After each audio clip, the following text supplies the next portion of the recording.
The John, Anik, and Kenny Florian podcast. John, Anik, and Kenny Florian. I fucking love them. I can't get enough of them. Let's hear that Boston next. Big jab there from Duffy, and Frank Mir is hurt now. Down goes Duffy, out cold.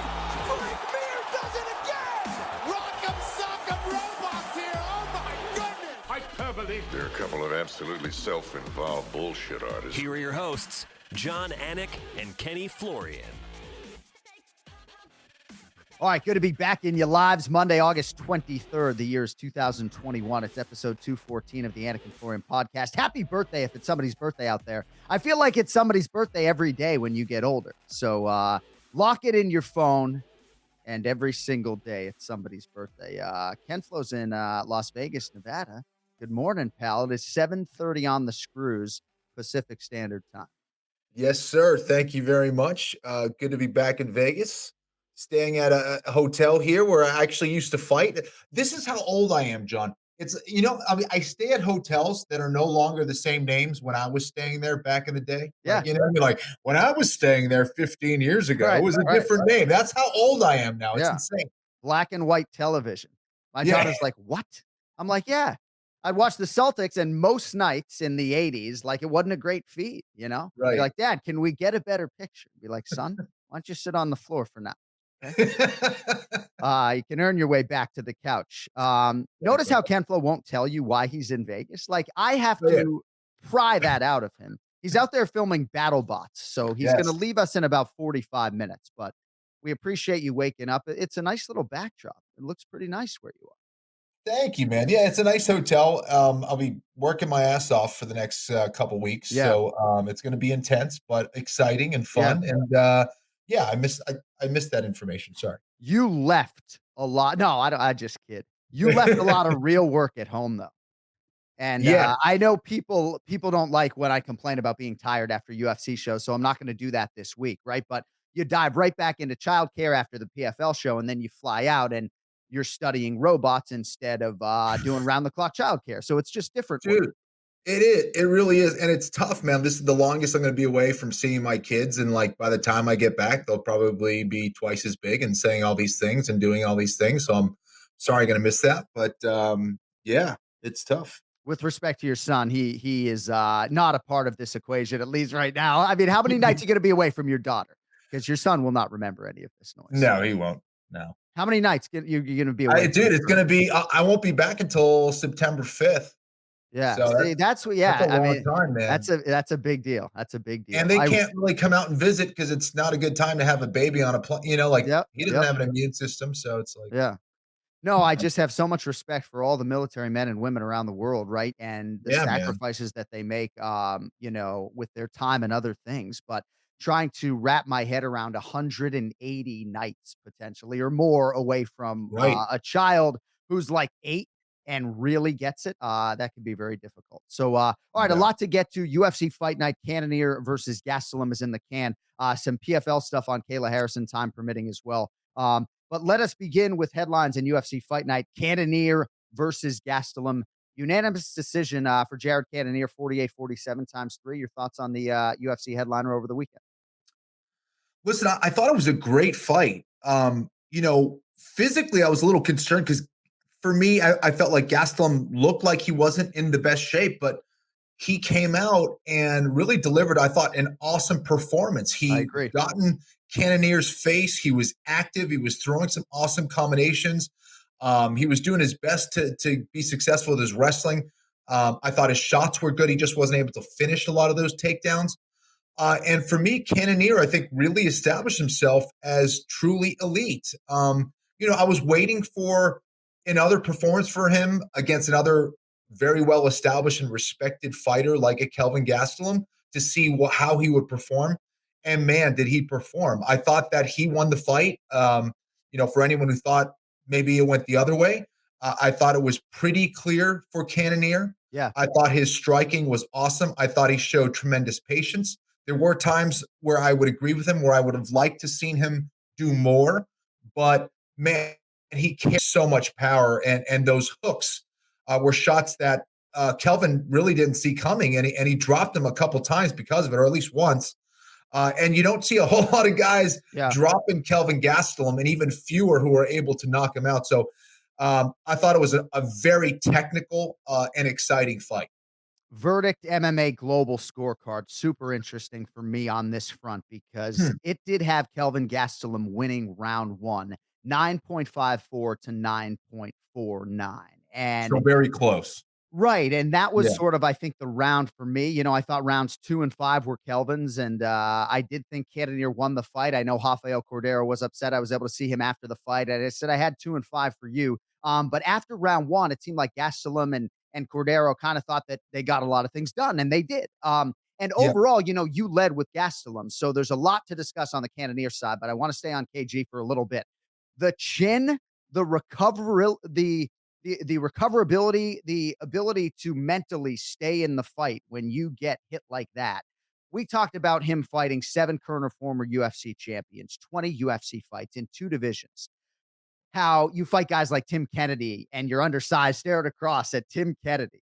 And it's just like, this dude, man. I mean, what is it? Is it the chin? Is it the recoverability? What is it for you? Because a chin is one thing, and I guess it goes for a lot of people. But man, it's going to take something really powerful to separate this man from his conscience. There's no question about it, John. For me, the thing that I think will not only define Kelvin for this fight, but throughout his career, is he's the guy that when the lights turn on, he does as well. And there's never a fight where Kelvin doesn't really show up or do something impressive. You know, I think there's very rare do you get a stinker fight from Kelvin Gastelum. This guy loves to fight. He is the ultimate competitor when it counts.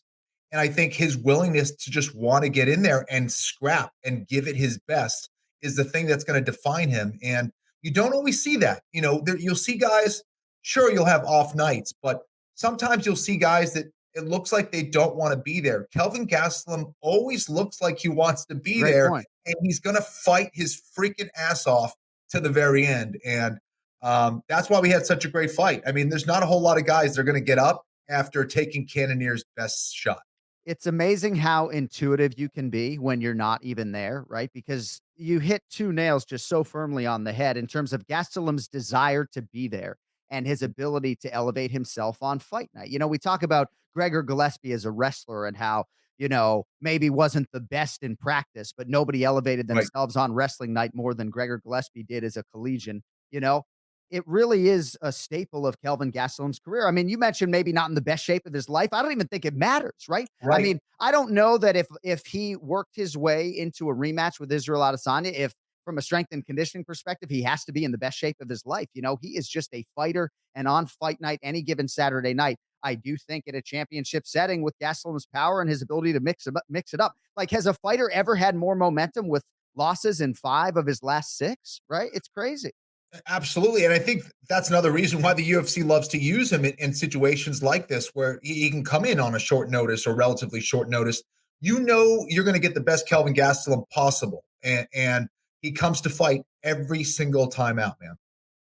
All right, so KG is still going to be in the mix. He turns 30 in October, but 20 fights in, and nobody's been able to knock him out. He's had a lot of big wins, obviously, against former champions. But Jared Cannonier was the guy who came in with the significantly higher ranking, number 3 in the world, and did nothing to diminish that status. You know, I did have a conversation with my twin brother as to whether or not we think his ceiling is still as high or higher or lower than it was going into the fight, right? And sometimes it's hard for me to take a firm line or have an opinion on something like that, right? To sit here and say, I don't know if Cannonier's ceiling is championship the way maybe I thought it was going into the fight. You know, I will say to this audience that I don't necessarily think the Adesanya matchup right now is super great for him per se, and that's who the champion is. I think Jared Cannonier, there's no doubt, is an elite middleweight. You know, there's no doubt on my scorecard he won this fight. You know, I do want to see him maybe take one more fight potentially, but I don't see one for him in the top 10. Like most of these guys are matched up, you know, depending on the calendar with Whitaker and Adesanya. I do think Cannonier's next fight could be for the title. What do you think about Cannonier's ceiling based upon those 25 minutes Saturday night? There's a lot there. I think that if I'm Cannonier, I would like to get one more fight, and I feel like he does as well, not only, I guess, financially for him and his family, but also to get that much more experience. When you're a striker and you're known as a guy who can go out there and, outstrike his opponents, and then you see a guy like Adesanya, who is such a good counter striker, who's longer and rangier and so experienced when it comes to that aspect of the game. I think I would have liked to, or I would like to get another fight in, whether it's I don't know, a Marvin Vettori, or perhaps a winner of Strickland and Rockhold, or, I don't know. But Yeah. I think getting another fight against another seasoned opponent, I think would be wise for Cannonier. Yeah. Not only do I think he could pull through and get the win, but I think just having that much more experience and getting that much more octagon time before you're facing an elite guy like an Adesanya, I think would serve him well. Got a lot of respect for John Crouch and that team and just the athlete and how thoughtful Cannonier is. And again, that was a really, really devastating injury, breaking his ulna bone. He needed a second surgery. I think his surgeon would have liked him to have more time before this Wow. fight. But part of the reason obviously why he needs the money right now is because he hasn't fought in a while, but Yeah. truly as an elite middleweight, hopefully he can get in that championship setting. And obviously, if he takes advantage financially, he will have changed his life forever. But Costa, Paulo Costa's number 2 in the world right now. I believe he's rumored to be or is matched up with 4th-ranked Marvin Vettori. Robert Whitaker's the number 1 contender, who presumably is going to fight Israel Adesanya. If that's been announced, that hasn't been on my radar at all. So we'll see what they do at middleweight with Cannonier and how selective he is about, the Rockholds of the world and people like that. But I would Sure. think Rockhold, were he to get past Sean Strickland, maybe there would be an appetite for that. Yeah. All right, co-main event, Mark Madsen against your former opponent, Clay Guida. Split decision for Mark O. Madsen. And I think most people who ingest this podcast watch the broadcast and they understand everything that Mark O. Madsen is going through when it comes to his wife's diagnosis with multiple sclerosis and everything he had to battle just to get to Fight Night. But as far as the fight itself is concerned, I kind of thought Clay Guida won, Ken-Flo. I think Paul Felder to my right didn't necessarily agree with that. What'd you think of the fight overall? It was close. Who'd you think won? That's a difficult answer for me. I think that, listen, watching and maybe not trying to score it, I thought Clay Guida won, if I'm being honest. And Yeah. obviously I had picked Madsen to win the fight on the podcast. I thought that Madsen was the one going forward largely, right? He was the one who was kind of pursuing, and I thought that there were times where I thought he landed the bigger blows, but it was Clay Guida who was landing more often. I thought Guida landed some really good shots in that fight as well, especially in round 1. So there were a couple times where it looked like he stunned Madsen in round 1 for sure. But the strongest part of Marco Madsen's game is his wrestling, and he really wasn't able to get it done. Guida did a great job of moving and striking, which is an aspect you don't really see from Clay Guida. So it was a really close fight. Again, I wasn't watching to score it. Right. I had Guida winning. So I agree with you. I thought Guida was landing more. It was a really good fight. I thought so too. And sometimes it is hard. And Daniel Cormier kind of kept coming back to this on the broadcast, but you're calling a fight and then you look over at the stats and they don't seem to at all dovetail with what you are watching. And you're sort of wondering, like, what's going on here? And as I've said on this podcast, if I was a judge, there certainly at this point in time would have been a scorecard of mine that people were like, dude, what is he watching? Right. And I'm not saying there was anything egregious that went on in this fight, but it's like, how are we scoring leg kicks versus other things? And Clay Guida is going to be 40 years old in December. Like, nothing phased him on the feet. But yes, I think Marco Madsen landed the more damaging strikes, I guess. I don't know. Me digesting those 15 minutes, I can understand why Danny Castillo was upset. But congratulations to Marco Madsen. And if it means the way Madsen's contract is structured, that he gets show and win money, given everything that he's going through and has gone through, the double jaw surgeries with the titanium plate not taken and getting COVID-19, losing his house, all of that underneath, the life-changing event that is his wife's diagnosis with multiple sclerosis, because he's 11-0 right now, Kenny, as a lightweight.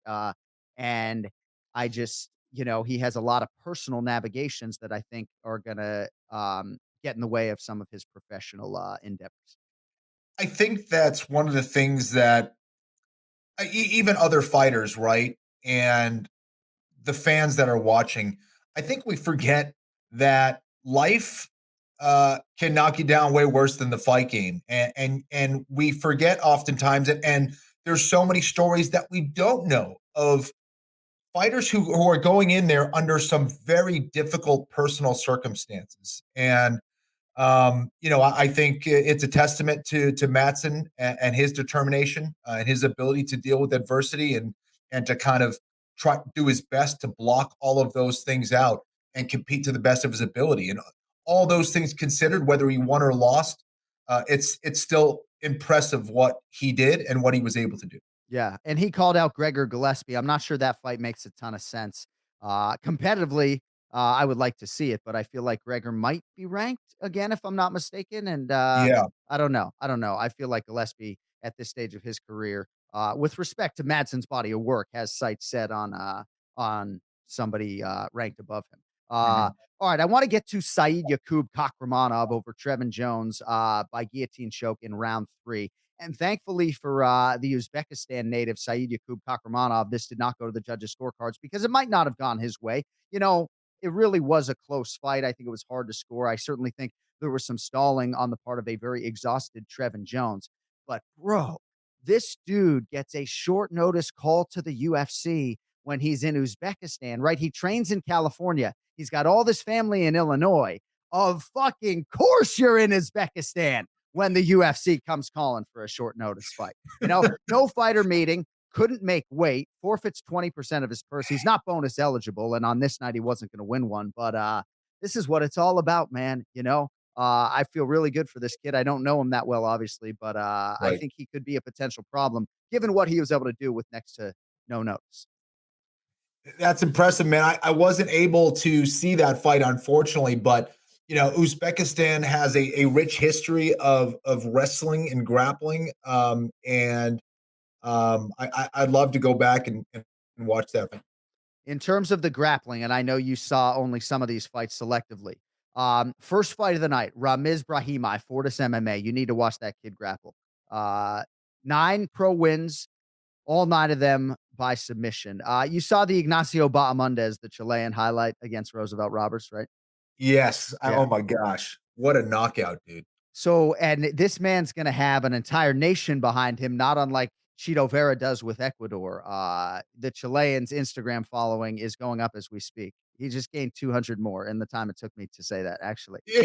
But he has the potential to be a real star. Got to play defense at some point, though, man. This wasn't the fight to knock his defense, I guess, but he still ends up wearing it and being all cut up. He very much has the potential for these type of highlights. I mean, all of his teammates running out of superlatives when it comes to talking about what he's able to do in the gym. But he is not afraid to get hit. And, Ken-Flo played defense a lot more, I guess, in his career. Right. Well, I love the fact that, he wants to get in there and scrap. I also think his knockout is on the level of Edson Barboza when he hit that wheel kick. I mean, it's right there with it. It's one of the best knockouts I've seen in the UFC, period. I know we throw that around a lot, but my goodness, when you're talking about the difficulty, the degree of difficulty of that technique, the accuracy, and the fact that it just puts them to sleep with such ferocity. And it was unbelievable. And then he says, didn't he say something like he wants to get paid in Bitcoin for his bonus? So it's like, oh, did he? I think he said something about Bitcoin and wanting to get paid in Bitcoin or something. But anyways, I love the guy. It's great. How many times can Ken-Flo say Bitcoin in 10 seconds? It's over 50,000, by the way. Well, it just went to 51 since he started talking about it. Bro, It's unbelievable. It's Thank you, Cody. Just insane. My brother a few weeks ago was like, hey, Bitcoin's down to like 25. Why don't you buy one? I was like, I can't afford to buy one, Jay. It's like, well, you would have doubled your money now. So, but Ignacio Bahamondes, congrats on the bonus. The spinning wheel kick knockout, just the 10th of its kind in UFC history, I believe. That Terry Edom knockout by Edson Barboza. Yes. So I thought that there was like an explosion of some kind at this arena. I was in the back interviewing a fighter. if memory serves, it was maybe January of 2012. It was one of my first assignments with the UFC, and perhaps Cody can look that up, but I didn't see it happen live. And when I Wow. heard that building do that, and it was shaking, I thought something was going on. It was my first of now 27 trips to Brazil. I was freaking out, and it was just Edson Barboza doing his thing. But the way Terry Edom was just stiff as a board instantaneously, and Edson, oh my God, I can't Dude, ever well, imagine compare any knockout to that. absolutely, dude. And imagine if that knockout happened at a pay-per-view, with a full T-Mobile arena or something like that. I mean, Right. it would have been insane. Right. The impact of it, we would be talking about it for a long time. But You're right. no, that's fair. And that environment helps. obviously added to the Barboza highlight. And it was January 14th, 2012, 6 days before you and I called our fights Our together first for fight, the first yeah. time in Nashville, Tennessee, on FX on that Friday night. So- That was UFC 142, Aldo versus Mendez, the first meeting. All right, it was a big night for the state of Connecticut. Parker Porter over Chase Sherman by unanimous decision. Parker Porter is a really interesting heavyweight moving forward because he's able to go 15 hard, puts a lot of volume on you. He's got a great chin, great mentality about him, and just a great way about him overall. Good father. You saw the William Knight highlight, the other kid from Connecticut at light heavyweight backing up. Yes. And dude, what a specimen this William Nightmare Knight, huh? A bit of an athlete, huh? I mean, it's just, first of all, you're going backwards. He's literally stepping backwards. The weight and momentum of his body's going back. He throws kind of like a lazy hook going backwards. You think, well, it's just kind of going to get him out of trouble a little bit. Yeah, it did get him out of trouble a lot of bit. It knocked him out with a shot that it seems like he didn't even throw. And then he goes and does this like gymnastic routine. I was like, how big is this dude to be able to do that? Both of those things within the span of 10 seconds, you're like, this dude's a freak. Yeah. So when I beat my brother in one-on-one, I'm much more inclined to celebrate than he is, right? I'm much more inclined to like motherfuck him when I win, like walking around, embarrassing him with the kids on the playground or whatever is going on. So Fabio Charant talked a lot of shit going into this fight. Okay. So I'm curious. I'm asking you as the fighter, as the athlete, right? Like, to what extent do you enjoy this in the days and weeks thereafter when you're with your buddies and your family? Because if it was me, I wouldn't probably be talking a bunch of shit when I was going into a fist fight like this for fear that it would come back to bite me in the ass. But, William Knight kind of kept his cool unless there was something he said that I didn't ingest. Fabio Charant talks all this shit, right? And just says he's not on my level. And Fabio's the man, right? Love the water buffalo. He's not like talking it with any malice. He just didn't think William Knight was evolving the way he was and not on his level. As the fighter, you knock out a guy like this who talks all.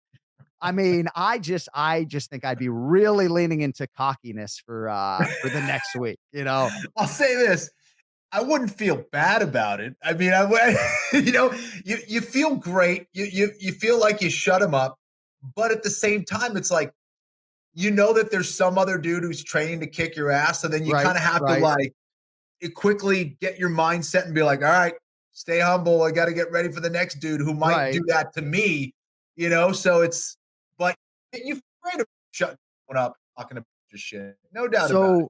All right. So I guess, I don't think you and Maynard were like super amicable leading up to your fight, if memory serves, but did Joe Lozon ever say anything leading up to that main event? He did. He was making, this is why, like, I kind of like wanted to keep punching him from out. He was, I like Joe and I support him throughout his career. I was like super pumped that another dude from the Boston area was kicking ass. So I had always liked him.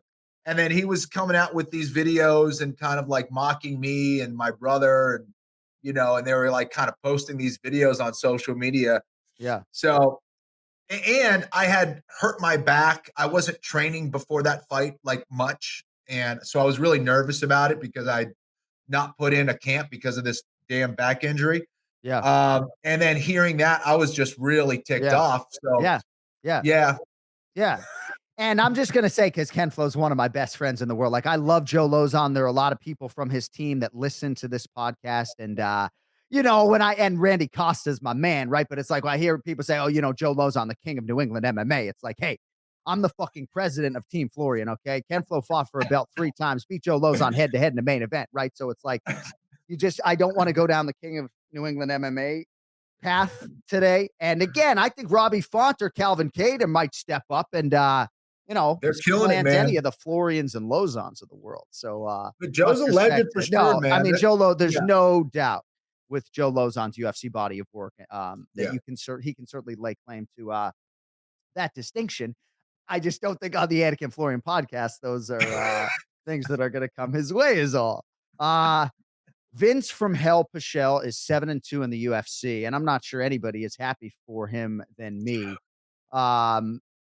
He's won 3 in a row now. He changed training camps, and I don't know, man. Like, I hope he gets the big fight that he's looking for. I don't think he's going to get the Gregor Gillespie rematch, but I'm just really happy for this man. He's been through a lot. Some of it self-inflicted, I guess, at times. Sure. You could argue. I mean, the motorcycle accident in a career that has had a lot of injuries was less than ideal. But I love this kid, and I'm really excited because for the first time in his entire career, Kenny, like, he's actually thinking about contention. Like, he's never been training with MMA fighters. He's never been thinking about contention. I'm super happy for this. I can't call him a kid, but I'm happy for the almost 40-year-old Vince Pichel. Vince is doing awesome, man. To me, I think the difference was his maturity, his experience, his ability to win the scrambles that he needed to win to get those rounds. And I thought it was really impressive because, obviously Austin Hubbard was trying to win that fight. He was fighting really hard. There wasn't any point where any of those guys were giving up. They were both fighting their asses off. I just felt that, the key moments were won by Vince Pichel. And I thought it was awesome to see. And those are the kind of fights that also propel you forward and add a momentum and a confidence to you to keep doing that. So it was great to see. Vince is an awesome dude. I know he's been working really hard. And at this point in his career, to see him have this amount of momentum is really cool to see. Training at Elevation, doing a strength and conditioning program for the first time in his career, which is interesting because he's always been known as being one of the more physically strong lightweights. And you're right, man. You summed up Hubbard well, too. Fights super hard, well-rounded kid. Just ran into a better man, at least on this night, in Vince Pichel. Did you see the main card opener between Alexandre Pantoja and Brandon Royval by chance? I did. All right, tell me what you thought. Awesome fight. That dude Royval, I mean, I don't know if there's ever a fight where he's like completely out of it. Like, he always has a chance to win that fight at some point. There's little things. It's like little details, little things that he's missing that he has that fighting spirit. He has that fearlessness. He has, the skills. It's just little details, little fine tuning that he needs to get him to that next level, to get him over the hump. Because, man, I'm telling you, he's a talent. He's a talent. Pantoja, just again, the experience, the determination. He did have those finishing skills. That really was the difference. Like, when he had that opportunity to win that fight, he did it. He closed the door, where Royval just wasn't quite able to do that. And he had opportunities. So it was a really exciting fight. It was an awesome fight, as I expected. But it's kind of why I picked Pantoja. I just felt that, like, he's a little bit more mature, and I think he's a little bit more refined in some ways. Yeah. I agree with everything you said about Brandon Royval. Got to be on the list for a lot of people in terms of their favorite fighters with everything he brings to the table. Are you talking just submission defense wise in terms of some of the kind of everything, I guess? Yeah. There's a little bit more shaping. There's a little bit more refinement that's needed for Brandon Royval. And I think he is really talented. And I think he's got a tremendous amount of potential, man. So I'm excited for him. I still think there's so much more for us to see. I would love for him to keep that aggression and keep that fighting spirit. I just think there's some more molding that needs to be done. When that happens and when it clicks for him, watch out. Yeah. A lot of valuable experience already accrued by Brandon Royval, of course, in the UFC and in other places, which figures to serve him well moving forward. But Alexandre Pantoja, of course, came in number 3 in the world, I believe, has the history with Brandon Moreno, obviously, the 2 head-to-head wins, one of them not on his pro record, which I believe was the submission on the Ultimate Fighter, and then the decision win as well. And as I said on the broadcast, it's amazing, or maybe not so amazing if you know the man, how much respect all these flyweight contenders have for the champion, Brandon Moreno. But I got to tell you, and maybe I'm not even supposed to be sharing some of this, but I found out at the airport, Pantoja almost had to pull out of the fight, dude. You know, he dealt with so much during this training camp. He was not healthy. And his chief corner, Marcos Damata, obviously our good friend Pahumpa, was in the hospital for 12 days during the heart of this training camp. Pahumpa's got to go to Sao Paulo and have surgery soon. I'm not really going to get into the specifics, but just so many things got in the way. And Pahumpa and Macarao, you know, their message, and these coaches at American Top Team are unbelievable. But the message kind of to Pantoja was like, hey, man, like, we really can't pull out. Like, champions kind of have to win fights when there are all of these different circumstances going on. And the fact that Pantoja was able to do that, you know, I don't want to sort of take anything away from either man, but I think this win is even more remarkable when you have the backdrop of everything that he was going through. So congrats to Pantoja. I do think, with respect to Davison Figueiredo, that Alexandre Pantoja is the number 1 contender. And given his history, right, with Brandon Moreno, I mean, don't you make that fight right now? No question about it. That's the fight to make. And yeah, I think you're spot on that. I think as a fighter and as a dude who was on his way to trying to be a champion, it's inevitable that you will fight injured and with a lot of other circumstances, whether it's a situation that like Mark O'Madson's dealing with, there's something personally going on, something, some family issue, some injury. And the fact that Pantoja was able to do that and pull it off, I think is that much more impressive. All right, it is time for the Ray Longo Minute. It is not sponsored this week, but if you do want to sponsor the Ray Longo Minute, you can let us know at any time through the proper social media channels. Let's get to Ray. It's now time for the Ray Longo Minute. I want you to punch a hole in his fucking chest. That's what I want. The Ray Longo Minute. Starring Ray Longo. The John Anik and Kenny Florian podcast. Well, we can't get this thing sponsored, Ray. What's going on? I mean, come on, no sponsors. We can't get this thing sponsored. It's unbelievable. People in the comments suggest that they fast forward to the Ray Longo Minute, which obviously does not make me and Kenny feel very good, but that's neither here nor there. But if people are fast forwarding to this segment, the least it could be is sponsored. Oh, man, they fast forward. You mean they don't want to listen to how you guys cut the grass together? Right. Yeah. Yeah. He's sponsored by a punch a hole in his chest shirt. Oh, yeah, John, great job on the podcast. But that might have been your best. Did you hear that, Ray? That might have been your best announcing yet. That was your best. Oh. I tell you, did you hear that, though, Kenny, when he said it? Crickets. Yeah, yeah, exactly. Good job. Yeah, DC, thanks for jumping in, buddy. Exactly. Literally, I mean, crickets. Left them for dead. They didn't get it. Amazing? We sold like 1,000 T-shirts because of that. Right.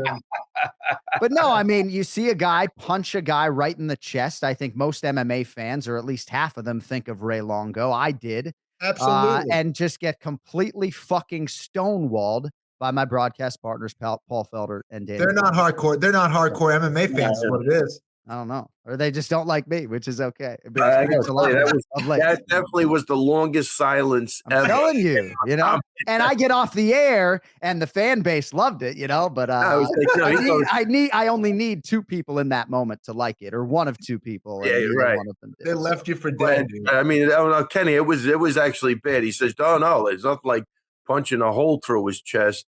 And I'm like, honey, hit the volume. I think we did you hit mute by accident? He's like, I think she mute. I really thought she muted it by accident. No, it was actually cool. No, full blown. Paul Felder and Daniel Cormier are not your friends, John. Okay, maybe I'm jealous, but I'm just letting you know. They're just in a different column of friendship. Certainly not in the Longo column, right? I mean, O'Connell would have been all over that, man. They would have had a field day. Exactly. Telling you. All right, so we got a lot of things to get to with you. Did you watch this main event between Jared Cannonier and Kelvin Gastelum? And if so, what did you think? Yeah, I thought it was obviously close, competitive fight. I think the right guy won, even though if it went the other way, I don't know if I would have been totally, it was a close fight. I think the bigger punches had more of an impact maybe on the judges, but man, did Kelvin eat that stuff and keep coming forward. He did. Look, I don't have a problem either way, whichever way that went. I don't know if that's answering your question, but it was just a really close fight. And, man, I don't know. I mean, Kelvin, I thought he did better than he's been doing. Ray, I'm curious as to what you would have said, because it seemed like both corners heading into that fifth round were saying that the other one had 3 rounds, that they were up. So, as a corner man, what would you have said to your guy? I think that might have been a mistake a little bit, no? Yeah, I think that's the mistake, 100% the mistake, because even if they're close rounds, you have to say the other guy got the round. I mean, you just to instill that you need this more. I mean, I would have, going into that round, I would have said, look, man, I don't know. If I'm being honest, I go, man, I have you up, but you can't go by that. You gotta go and you gotta end the fight. I definitely that was the fight, right? Because there was one fight. Oh, I guess it was that fight. Yeah, I think the cornering, both of them. Yeah, I think it was the first round was the tricky round, right? So Kelvin got like 2 and 5 for sure. When it comes down to that, man, you never know what's going to happen. Like when there's 2 clear rounds for each guy, and one round could have went either way. That it does get tricky like that, and that's the way the cookie crumbles, I guess. Some coaches stylistically, Ken-Flo and Ray, and I think in a UFC Apex too, there's something that goes into it with the judges, loudly saying you're up and all this bullshit. Sure.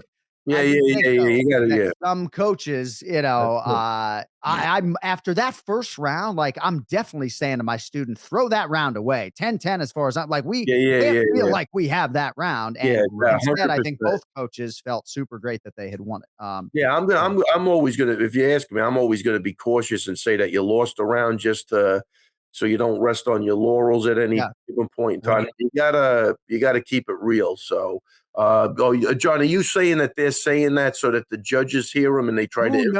Who knows? But certainly they're trying to influence every strike. It could be, but again, then you are screwing with the fighter. That's the problem. Right. Yeah. Right.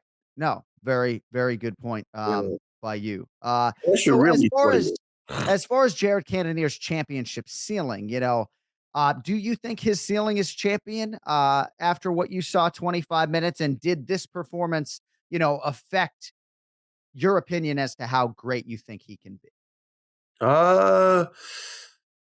No, it didn't. I'm going to say it didn't change any opinions. I thought the guy was good. I like that he came down to 85. I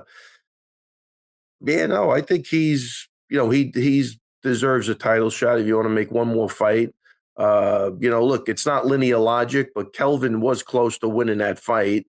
I think tactically he did some things wrong with Adesanya, but I thought he was right in there where he wanted to be. Had him hurt a couple of times, or at least one time. Yeah. But you can't go by that. But he's definitely got the size and the strength, and it looks like he was countering pretty good. He understands what's going on. His takedown defense 100% held up. So. Yep.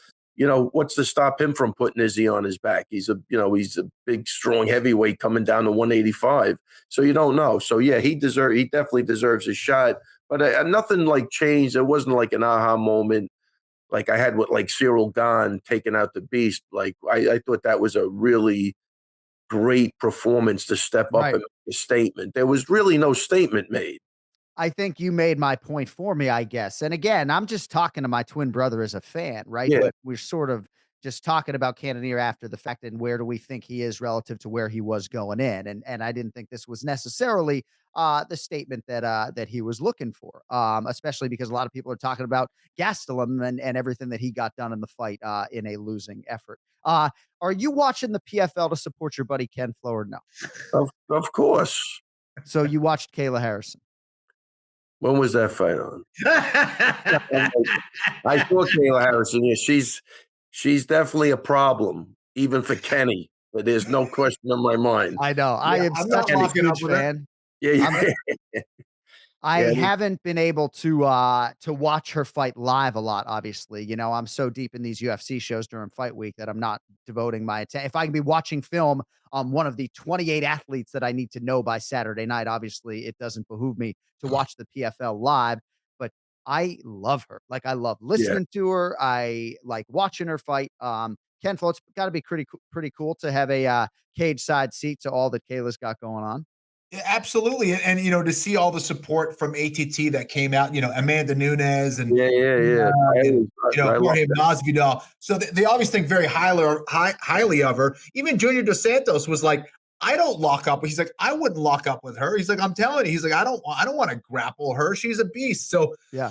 I mean, she definitely has the makings of maybe being, you know, on the level of Amanda Nunes. I mean, she's well on her way, and she also concedes that she still has a lot to learn and she's getting better. So you think of where she's at now and what she's done. And then, you know, again, like, I think this is the difference. Okay. As tough of a sport as Muay Thai is, when you think about how many Muay Thai female fighters there are in the world compared to how many female judokas there are in the world and how long that's been going on, and what it takes to be at the top of the judo world, right? And what it takes to be at the top of the Muay Thai world. Doesn't mean it's easy to be a Muay Thai world champion, but when you think of the competition to be the best judoka on the planet and to do that twice after, like, you know, there's like a 4-year buildup to do that. So much can go wrong. And she's able to do that twice. It's insane when you think about it in those terms. So like, yeah, of course she's going to be one of the best mixed martial artists. The Olympic accomplishments are insane, right? That you have to have everything sort of build perfectly in a 4-year window, and she was able to do it twice. And if Amanda Nunes, her teammate, and I would think acquaintance, if not friend at this point, were to give her that fight at some point under the UFC banner and Kayla Harrison were to win it, she would probably supplant Henry Cejudo as the greatest combat sports athlete of all time. And I believe Cejudo to be that with Olympic gold and 2-division UFC championship status. All right, Ken-Flo's got to go, Ray. You're going to stay with us. I know. How about this? How about this fucking guy, huh? I know you can take over. There's only one guy I know who could actually take over, and it's Ray. So I'm good.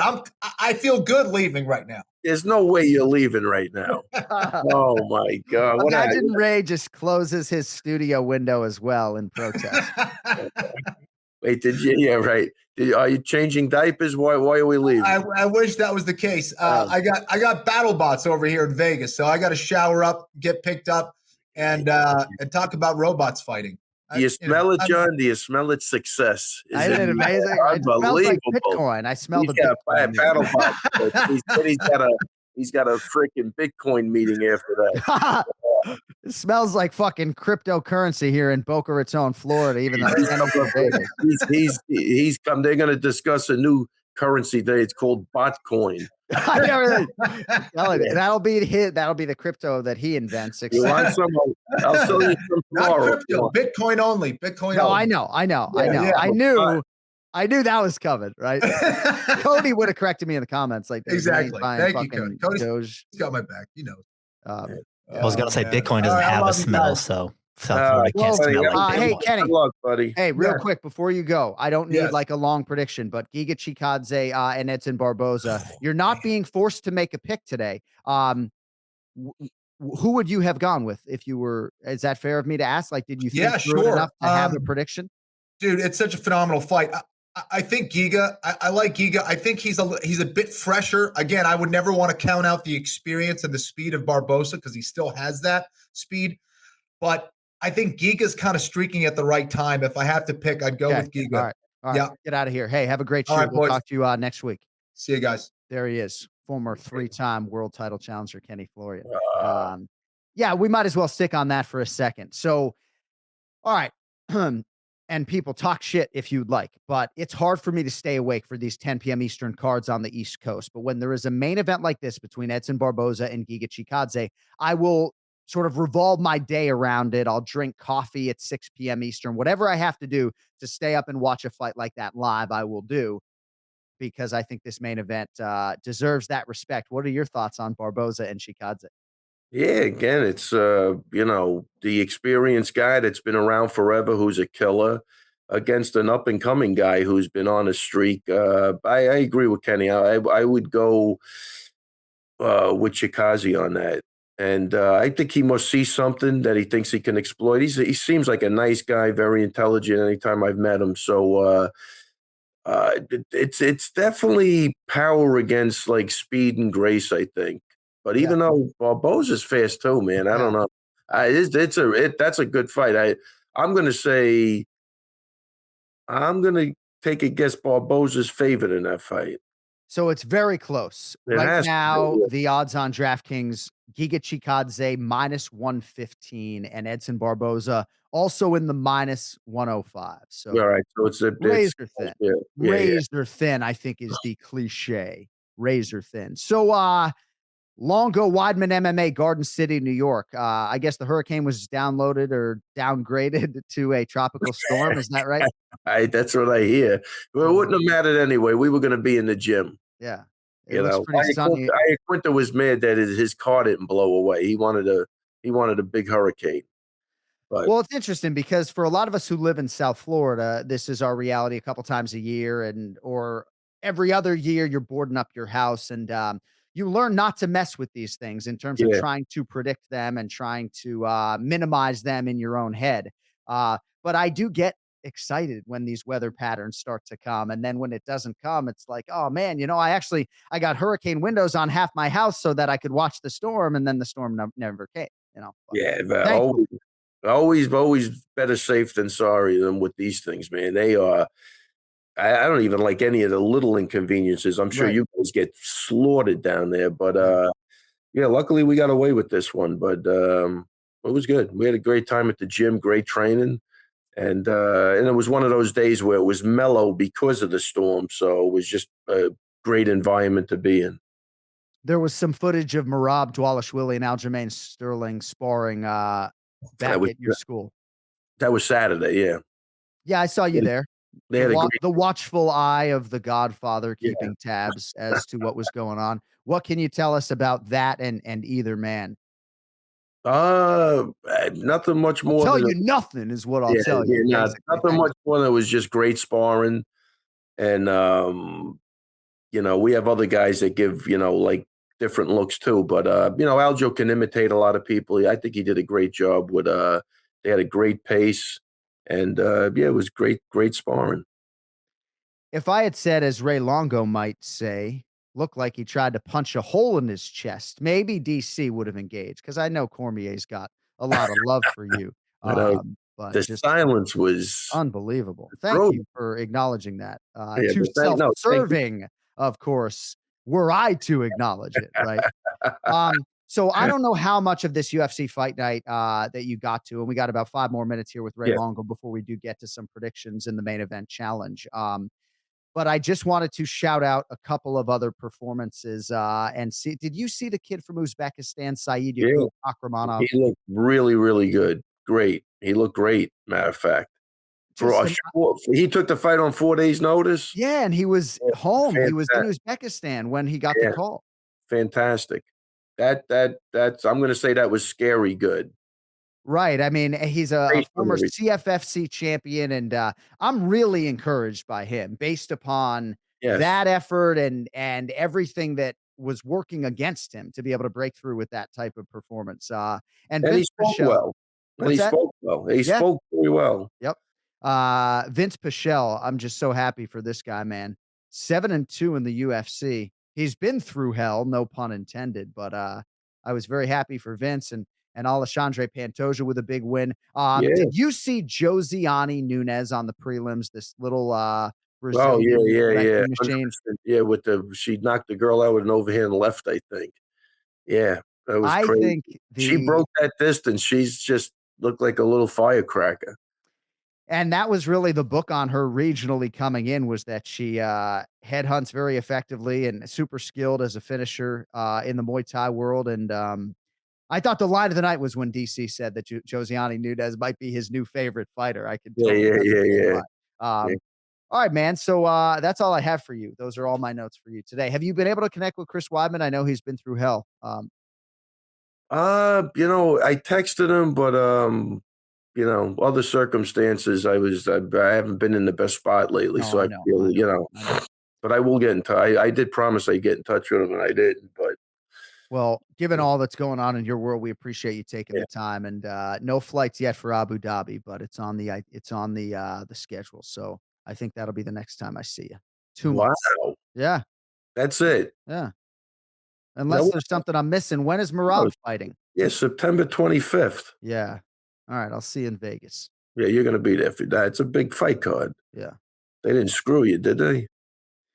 Well, I mean, I don't have a flight yet, but I'm hoping they call my number, Ray. Wow. I'm saying you're going to be there. It's you, Rogan, and DC. I'll see you guys there. All right, my man. Hey, have a great week, and don't be a stranger. Text me back.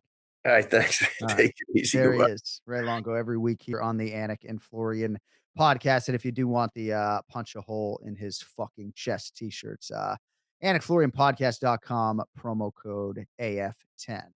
All right, UFC Fight Night, Barboza versus Chikadze this weekend. What a main event. Let's get to the main event challenge. It's the main event challenge.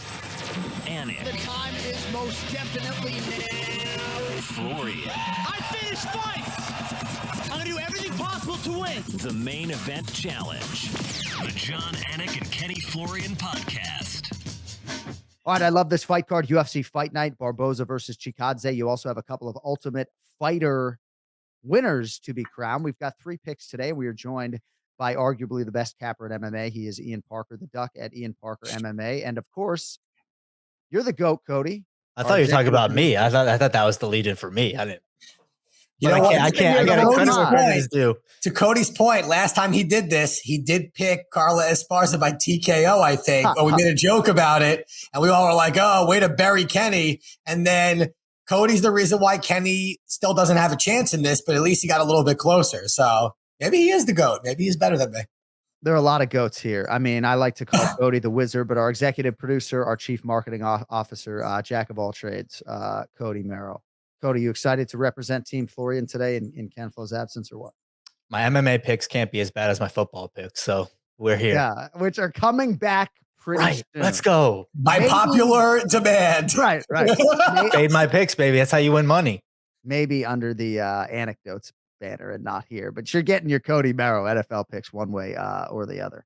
All right, so interesting fight here at middleweight in Mahmoud Muradov minus 450, Gerald Meerschaert plus 340. So, there's a lot to this Meerschaert package, right? Durability has certainly been tested and at times has not held up. His teammates just rave about how good he is in training. He's 32-14 as a pro, coming off a win by guillotine back in April. I'd say Muradov is a prohibitive favorite, meaning at minus 450, that price would give me pause. Maybe somebody with a Parker bankroll would not have pause. He isn't ranked, I don't think, but he's won 14 in a row. He's 3-0 with 2 straight knockouts in the UFC. Ian, I know you like Muradov. What do you think about him in this spot against Meerschaert? Well, once you told me what prohibitive meant like a year and a half ago, I've remembered that because now every time you say it on the broadcast, I'm like, I'm probably one of 3 other people that know what this means. Fantastic. This is the major perk of working with John Anik for so long. You learn how to pronounce things better and you get a better vocabulary within the sport. You know what? For Gerald, he must have done something weird with this company. They like to feed him. Like, it's just like every time he gets a win, you throw him to the wolves against a top prospect from another country that just breeds animals. It's crazy. For Gerald, if he can get the fight to the floor on top and steal the first round, because Muradov is a slow starter. He really is. He takes his time. His finishes usually come at the end of the second, early third, or he just kind of takes over later on. But he's going to have the striking advantage. I think physically he's a better athlete.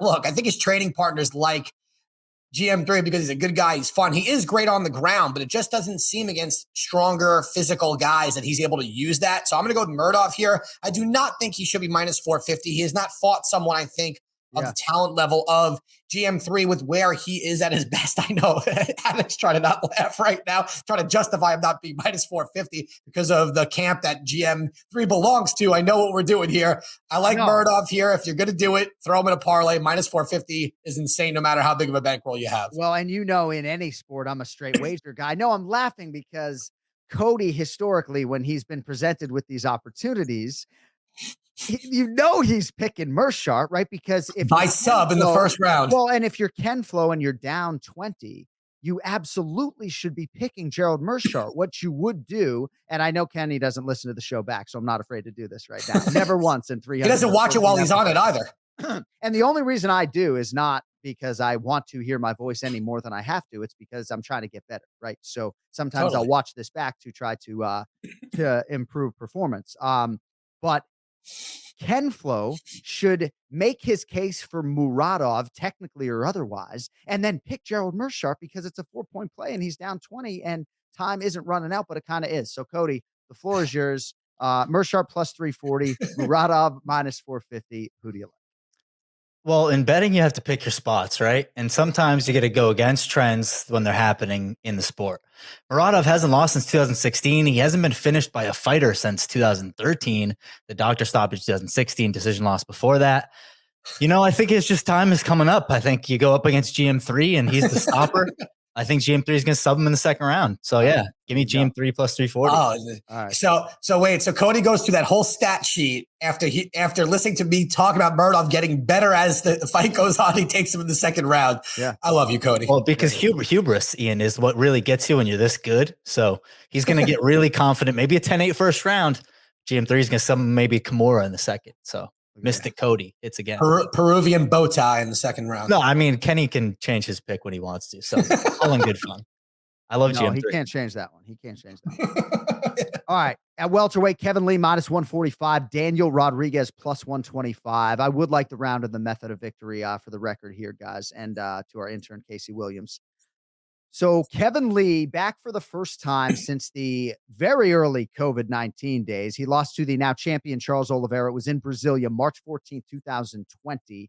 Now back up at welterweight, Cody, for the first time since a fourth-round loss to Rafael dos Anjos back in 2019. On the other side, we have D-Rod stepping up here, trying to make it 6 wins in his last 7. Cody, we will lead with you. Who do you like here? Kevin Lee, slightly favored against D-Rod, Daniel Rodriguez. So another situation where the gamesmanship would have come into play. If you go with Ian, obviously fading whatever he does in this situation with the odds the way they are. Right. But I have to pick first. I think D-Rod's going to get it done. I'm going with the underdog here. I actually do think he gets it done because Kevin Lee seemingly, this is a fight that he could be overlooking, short notice. Headspace seems to be really big for him.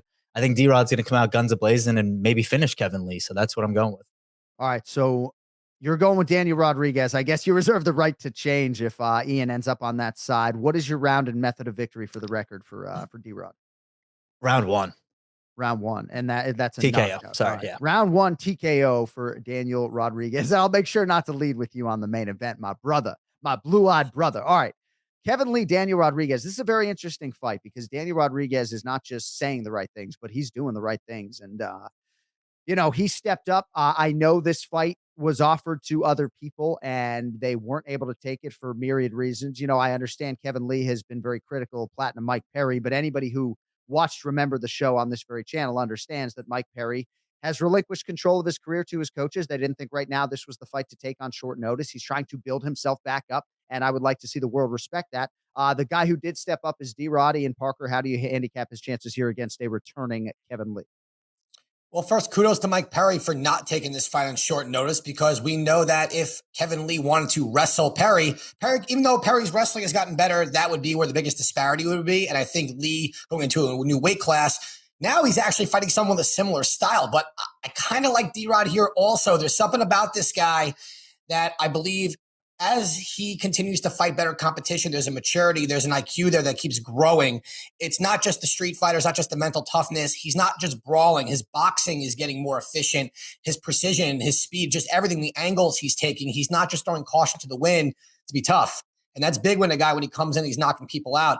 I think Kevin Lee, this is not, I hate to say this, I don't want to be like a dick, but I don't think it's a smart fight for him to take in his first fight at 170. It's against a guy that not many people really know, but they will know if he gets the win. And if he can't get this fight to the ground, I don't know if he's the better striker here. So I'm going to go with D-Rod also. I don't think he necessarily finishes Kevin Lee. Lee is a tough guy to finish in general. Granted, he has been before. So I'm going to go D-Rod by decision. All right, Daniel Rodriguez by decision for Ian Parker. We might have to get together for the main event this Saturday night, masks on or otherwise. Giga Chikadze -115, Edson Barboza -105. One of the rare instances in which there's a fight that I'm wicked excited to have not been assigned, so I can just sit home and ingest every minute of it for however long it lasts. I don't know what the round props say about this thing going the distance. There are going to be some sore individuals if it does. Chikadze's won 8 in a row. He is as nice and intelligent and thoughtful as Ray Longo said he was. He's 6-0 in the UFC. Last win took 63 seconds against Cub Swanson. That was back in May of this year. Edson Barboza has had 25 UFC fights. He's got a new contract. He was 6-0 when he made his UFC debut. 6-0 when he made his UFC debut. And I think he looks like a real contender at featherweight. He's a slight underdog this weekend. He's won 2 in a row. Last win against Shane Burgos in epic fashion as usual. And that was back in May of this year. We will lead with Ian Parker out of respect to Cody's strategy. IP, who do you have in the main event and how do they get it done? Well, I'll tell you, Edson Barboza, he actually knocked out my friend Nabi that was coached by Ray in the Ring of Combat before he got into the UFC. And when I saw that live at the Ring of Combat, I was like, this man is scary. He really is. This is a really tough fight to cap. You know, normally you would say Barboza with the experience and the level of competition. You got a guy in Chikadze that's just like, he's a sniper. Like, he's a legit sniper. He keeps getting better. My question is, can Barboza use the takedowns here? You know, I don't know if his leg kicks are going to be, I mean, they're always effective, but if he's going to be able to get them off, because every time he throws them, you hear the commentators, you hear someone like DC and Felder saying, that's when you throw the overhand right. And if you get hit with an overhand right by Chikadze, you may go to sleep. You know, this one for me, and I don't know if either guy gets finished here. Both guys are super tough. Barboza doesn't get finished easily, you know, on the feet unless he gets subbed. I don't see that happening. So at the moment, I will go Chikadze by decision, strictly based on the mystique here with him, because he's not fought anyone at this level yet. Yeah. And that's not a knock on Cub. He finished Cub so quickly. We didn't get to see Cub. Why are you laughing? No, I'm not. I'm just thinking about how. Am I pronouncing it wrong? Is that what's going on? No. I'm thinking about how sore they are going to be in that tiny little 25-footer, just beating the hell out of each other. They should not even be allowed to punch. It should just be a leg kick fight. Oh my God. You know? Just pure calf kicks, nothing else. I know it's yeah, with no hands or elbows either. I just want to see calf kicks galore. I love the good elbow though. Yeah, you know, this is to me, this is the most mirrored matchup I think I've seen in a really long time between the height, the size, the reach, the style. Like, this is like Barboza was when he was coming up, you know? So some people who bet do so recreationally, some do so professionally. I mean, certainly a lot of the guys that I talk to on a regular basis, they would never just bet on this fight because they wanted a little action on the main event. Obviously, you know, somebody like me, I'll bet on every goddamn baseball game on a Sunday just to have action and watch none of them, right? I have issues. But would you bet on this fight, Ian? Like, would this be would you bet on this just for fun, or you see what I'm asking? Yeah, no, I get what you're saying. Am I a degenerate? No, I'm kidding. I get what you're saying. No, avid. Not that. If you want like matured, disciplined advice, what I would say is I don't think the lines are going to shift that much between now and fight time that you have to go and put something in right now. So if you want to be profitable, you want to be responsible, right? I would say go and see how as the night goes on. If you're up money, playing with house money, you know, take a side or play a prop just to have action in it. If you're chasing, it's a tough one to chase because, again, this is one of the harder, truly, in my opinion, one of the harder fights to cap in a really, really long time where, again, I think rank gets tossed to the side. I think level of competition gets thrown to the side. It's just styles make fights. And this is like an older versus younger version, but Barboza's not that old.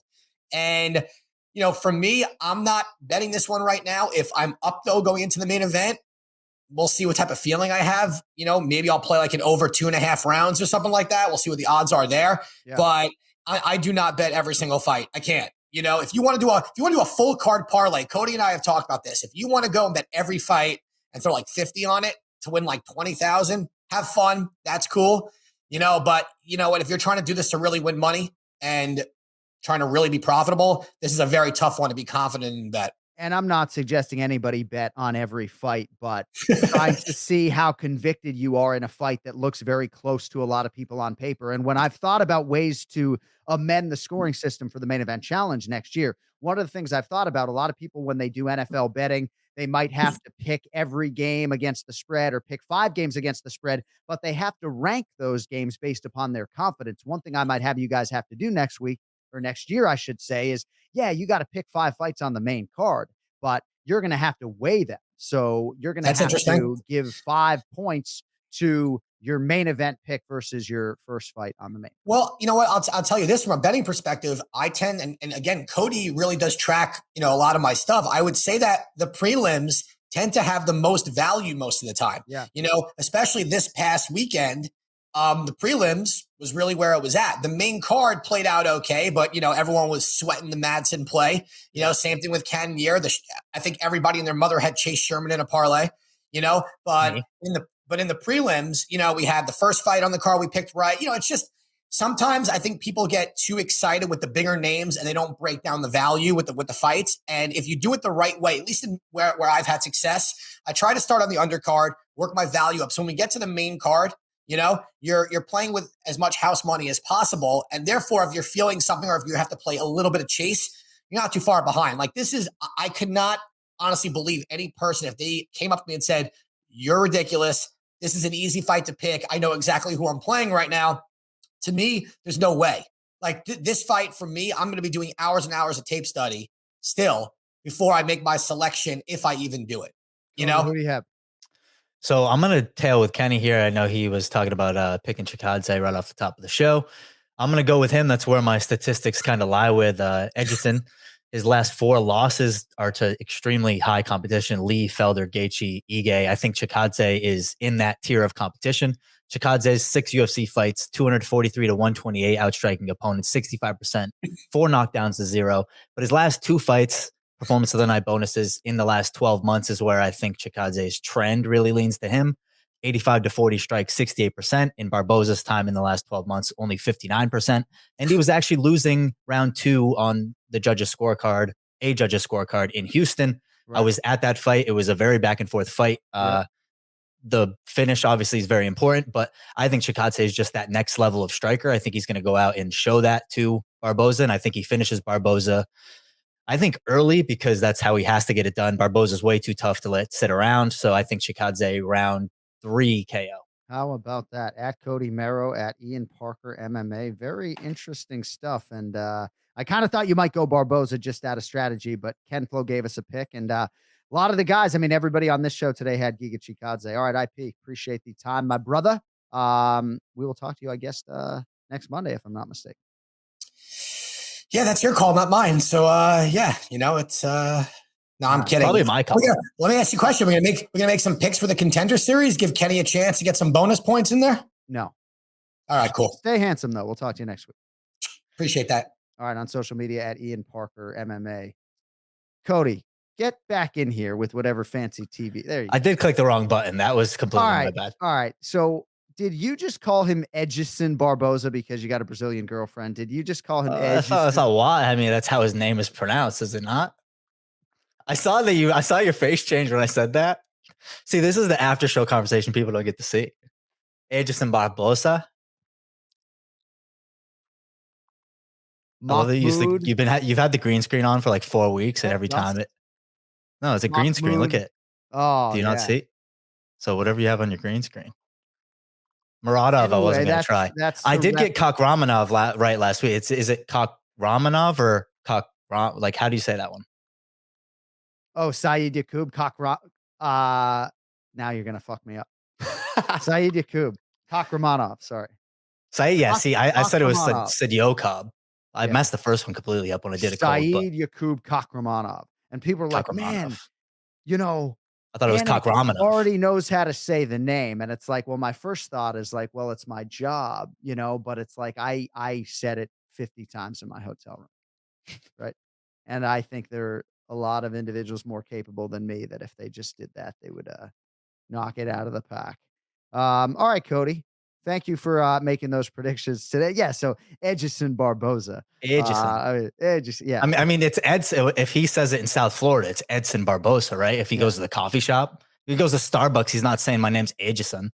Like I just can't believe we have talked about Edson Barboza before you aligned with this wonderful Brazilian American. And you've called him Edson, and now you're calling him Edson. So. Hey, well, I'm now I'm getting educated. Yeah, right. Get the fuck out of here. We got to go. AnikFlorianPodcast.com if you want merchandise. If you want one more sleep gear, by the way, you can find it at millions.co. One more sleep hats and shirts. Promo code Anik, ANIK, for 10% off your order. And the link to that is in my Instagram bio as well. PFL will not feature Ken-Flo this weekend, but we encourage you to watch that. And, of course, the UFC on August 28th, UFC Fight Night, Barboza versus Chikadze. Ken-Flo's YouTube channel is live as well. If you like all that jiu-jitsu noise, power to you. Thanks to Longo and Ian and Ken-Flo and, of course, the man, Cody Merrow. We'll talk to you guys all in less than 7 days. Thank you all for watching, for listening, for subscribing. Appreciate every last one of you. We'll talk to you in a week. Until then, go late.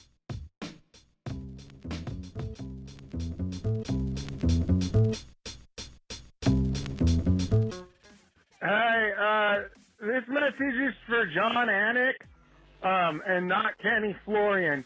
Kenny, if you're listening, please stop listening. Hey, John Anik. Hey, I know you're a broadcaster guy for the fighter guys. Could you please learn? It's not Fiziev, it's Fiziev, and I think that you need to practice that. It's Fiz, like the letter, and then Ev, like Evelyn, who coincidentally that was my great grandmother's name. And I really hope that you guys have a good day, man, and nobody gets knocked out and sucked off.